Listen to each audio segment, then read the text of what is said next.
When everything else fails, this malnutrition ward, the only one in what is Somaliland's only referral hospital, is the last hope for children like Abdurrahman. He has kwashiorkor, a classic symptom of severe malnutrition. He's 18 months old and yet he weighs 5 kilos. In the next door bed is Hamza. He's 2 years old. He should weigh 12 kilos. He barely weighs 8.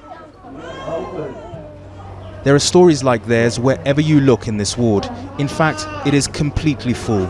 So much so that doctors have had to move children malnourished because of the severe drought into other general wards. The exhausted mothers have had to travel hundreds of miles from remote regions and spend their last meager resources just to get to this hospital in the capital.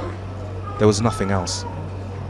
And this is a warning, isn't it, of what is to come if there isn't a response? I think it's better that there is a response before it is too late. So I will say this is the warning, so we need an action. That means emergency nutrition and water. A little has arrived from Turkey, Gulf countries, even neighbouring Ethiopia has trucked some supplies in, but no large-scale Western supplies have yet come. We set off at dawn into the remote interior of Somaliland, to the most affected areas, to find out the root causes of this crisis. Even for a land that's no stranger to severe droughts, this is the worst for nearly 2 centuries. Wherever we went, we found the carcasses of dead animals. 1.5 million people, like Guled, half Somaliland's population are nomads and rely on livestock. Out of 18 million animals, a staggering 10 million have been lost to the drought. He has lost 400 sheep alone. It's reached a stage, he said, where without assistance, I just don't see how people are going to survive. Our world will simply be gone. Yet this is not the result of war or upheaval. This is a natural catastrophe. Where once there would be a 10-year gap between droughts, the rains have failed for 3 consecutive years. We crossed half a dozen large rivers which should be full of rainwater but are completely dry, as camels, the toughest survivors in desert conditions, wander in search of pasture and water. It's forced whole communities to go in search of relief.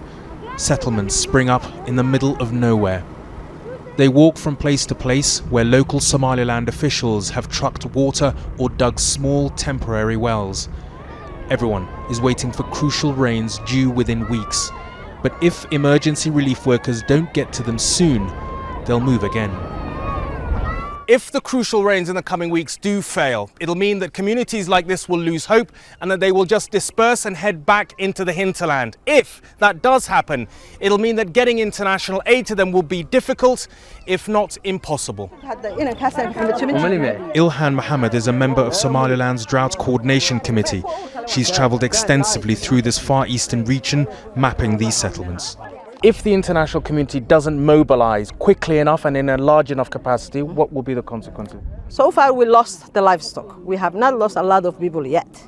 But we reach in that moment, you will see a lot of people dying because of, we could not provide the food or what they need. International agencies are just beginning to step up their response to what's unfolding in Somaliland. They face the challenge of suddenly having to transform their presence here from being focused on long-term development to immediate, desperately needed relief. If they don't, and the rains fail, it would lead to one thing and one thing only.